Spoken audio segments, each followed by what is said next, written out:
नमस्कार, आपके साथ मैं हूं दीपशिखा भारद्वाज और आप देख रहे हैं हमारे चैनल का डिजिटल लाइव।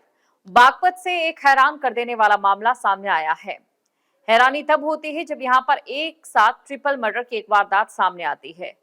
पुलिस की ओर से छानबीन जारी थी, लेकिन छानबीन में जो खुलासा हुआ है मौलाना की पत्नी और उसकी दो बच्चों को जिसने मारा, वो वाकई हैरान कर देने वाला है। और कहीं ना कहीं आपके लिए भी एक सीख की जरूरत है कि आजकल किस प्रकार लोग अपना आपा खो रहे हैं और कैसे कैसे वारदातों को अंजाम दे रहे हैं। आपको ये जानकारी दे दें कि यूपी के बागपत की मस्जिद में मौलाना की पत्नी और उनकी दो बच्चों की लाश मिली है। और ये हत्या किसने की है ये हम आपको आखिर में बताएंगे, लेकिन सबसे बड़ा सवाल ये था कि सुबह जब मौलाना अपनी पत्नी और बच्चियों के साथ थे तो सब कुछ बिल्कुल ठीक था, लेकिन उसके बाद अचानक ऐसा क्या हो जाता है कि जब दोनों मस्जिद में मौलाना से जब मौलाना जो थे वो देवबंद के लिए निकलते हैं, इसी दौरान उनको फोन पर सूचित किया जाता है कि उनके घर में इस प्रकार की घटना घटित हो गई है, जिसके बाद मौलाना उल्टे पैर दौड़ाते हैं और वापस आकर जो वो नजारा देखते हैं उन्हें देखकर उसके होश फाख्ता हो जाते हैं। पुलिस ने छानबीन में कई चीजें ऐसे निकाली है जिससे ये पता चला कि आखिरकार मौलाना की पत्नी और उनकी बेटियों के साथ हुआ क्या था।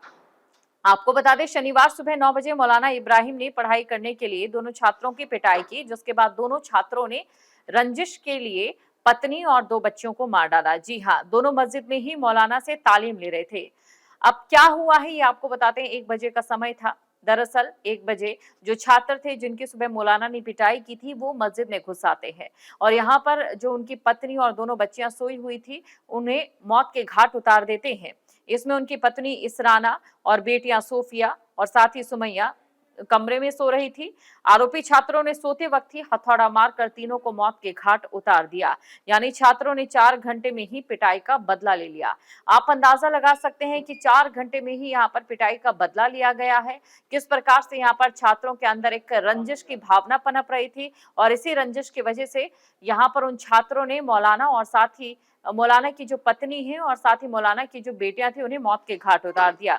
आपको ये बता दें कि पहले इन छात्रों ने उससे पत्नी और साथ ही उनकी बेटियों के सर पर हथौड़ा मारा और उसके बाद उनका गला रेत दिया ताकि जिंदा बचने का कोई भी मौका ना रह सके। इसके बाद दोनों भाग जाते हैं और जब मस्जिद में ट्रिपल मर्डर का खुलासा हुआ तो आरोपी छात्र भी यहाँ आ जाते हैं और ये वही आरोपी छात्र थे जिन्होंने पत्नी और बच्चियों को बेरहमी से मार दिया था। लेकिन आप इनकी बिहेवियर का अंदाजा इस बात से लगा सकते हैं कि ये लोग यहाँ पर पहुंचते हैं और उसके बाद झूठे आंसू बहाते हुए नजर भी आते हैं। आपको बता दें कि एसपी की ओर से बताया गया कि दोनों आरोपी मस्जिद के मदरसे में पढ़ाई करते थे। मौलवी ने उनकी पिटाई की, इसलिए छात्रों ने उनकी पत्नी और दो बेटियों की हत्या कर दी। जो आरोपियों की उम्र है वो सिर्फ 14 और 15 साल बताई जा रही है। सिर्फ 14 और 15 साल के जो बच्चे हैं या फिर 14 या 15 साल के जो नाबालिग है वो इस प्रकार की हरकतों को अंजाम दे रहे हैं, इस प्रकार की वारदातों को अंजाम दे रहे हैं, जो कि चिंता का विषय इस समय बना हुआ है। आप अंदाजा लगाइए कि जो रंजिश थी या जो गुस्सा था और साथ ही जो मर्डर करने का एक जुनून था, किस कदर उनके सर पर हावी हो गया होगा कि उन्होंने इतना बड़ा कदम उठाते हुए कुछ भी नहीं सोचा और 4 घंटे के अंदर ही सिर्फ और सिर्फ पिटाई का बदला लेने के लिए किसी की जिंदगी को ही उजाड़ कर रख दिया और साथ ही साथ 3 जिंदगियों को खत्म भी कर दिया, जिसमें उनकी पत्नी और साथ ही उनकी 2 बेटियां शामिल हैं। पूरी वारदात को कैसे अंजाम दिया गया अब ये आपको हम विस्तार से बताते हैं। बागपत जिला मुख्यालय से करीब 45 किलोमीटर दूर दोघर थाने के गांगनोली गांव है। यहाँ मस्जिद में इब्राहिम मुफ्ती है। वो मस्जिद में नमाज पढ़ाने के साथ ही बच्चों को दीनी तालीम भी देते हैं और मस्जिद के ऊपर एक कमरा भी बनाया गया है और इस कमरे में ही उनकी पत्नी और 2 बेटियों का परिवार रहता था। इब्राहिम मूल रूप से मुजफ्फरनगर के सुन्ना गांव के रहने वाले थे। शनिवार दोपहर 2 बजे जब मस्जिद में लोग नमाज पढ़ने के लिए आते हैं और आवाज लगाते हैं तो किसी की भी कोई प्रतिक्रिया सामने नहीं आती है। इसके बाद जो लोग यहाँ पर नमाज पढ़ने के लिए पहुंचे थे वो मस्जिद में जाते हैं और साथ ही जो ऊपर कमरा बना था वहां जाते हैं तो उन्होंने देखा कि कमरे के बाहर से खून बह रहा है, जिसको देखने के बाद सभी के होश फाख्ता हो गए।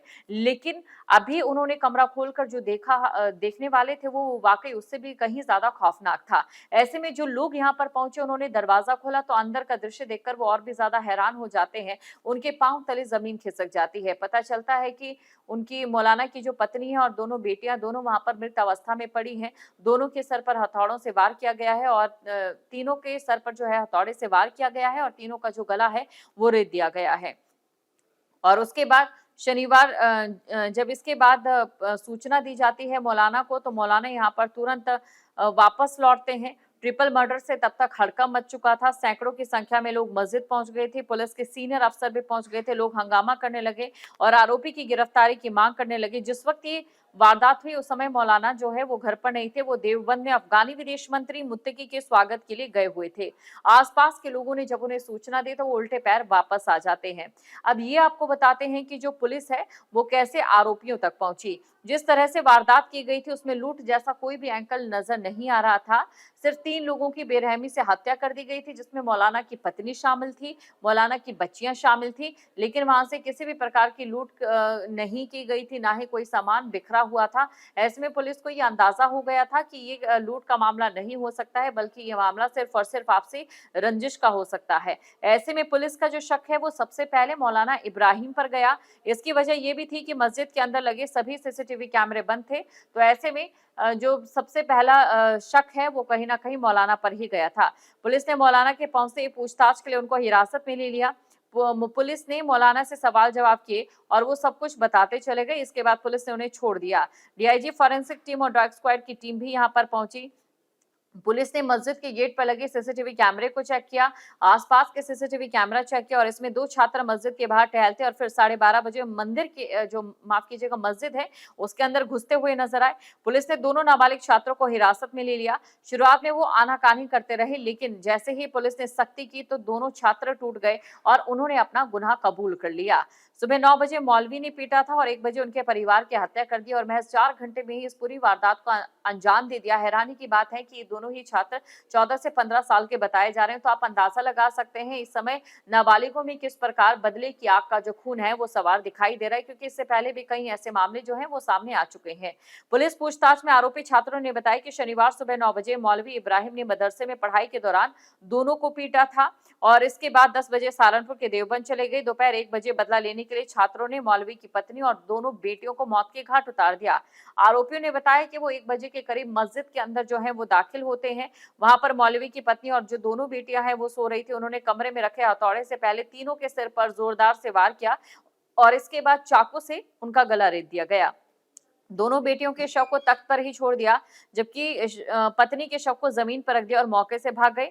दोनों हत्यारोपी छात्र मस्जिद से महज 100 मीटर की दूरी पर रहते हैं और ये दोनों आपस में पुराने दोस्त भी बताए जा रहे हैं। दोनों ने कहा कि मौलवी इब्राहिम उन्हें अक्सर पढ़ाई के नाम पर पीटते थे, सबके सामने बेइज्जत करते, इसलिए उन्होंने ये बदला लिया है। और आप देखिए कि ये दोनों लोग जब मस्जिद में पहुंचे थे, जब हत्या को लेकर हड़कंप मचा हुआ था, तो उस समय जब मस्जिद में वो पहुंचे थे तो जाहिर तौर पर उन्होंने इस तरीके से एक व्यवहार किया जो कि हैरान कर देने वाला था। दरअसल आपको यहाँ पर बता दें कि जब वो मस्जिद में पहुंचते हैं तो रोने का नाटक उनकी ओर से यहाँ पर किया जाता है। इससे आप अंदाजा लगा सकते हैं कि ये दोनों ही नाबालिग कितने शातिर थे। अब ऐसे में हत्या करने के बाद खुद ही भीड़ में शामिल होकर पुलिस के सामने वो प्रदर्शन करने लगे और पुलिस ने शुरुआत में मौलवी को हिरासत में लिया तो नारेबाजी करने लगे, हमारे मौलवी साहब ऐसा नहीं कर सकते, उन्हें छोड़ दो। सोचिए, ये दोनों ही लोग मस्जिद में आते हैं, रोते हैं, नारेबाजी भी करते हैं कि हमारे मौलवी साहब ऐसा नहीं कर सकते, उन्हें छोड़ दो। ये वाकई में हैरान कर देने वाला है और ना इन नाबालिगों की सोच कहां तक जा सकती है और किस प्रकार से एक झूठा दिखावा कर सकते हैं, इसको भी बताता है। वहीं आपको बता दें कि मेरठ जोन के डीआईजी कलानिधि नेथानी ने तीनों शवों को पोस्टमार्टम के लिए भेजना चाहा तो घर वालों ने विरोध कर दिया।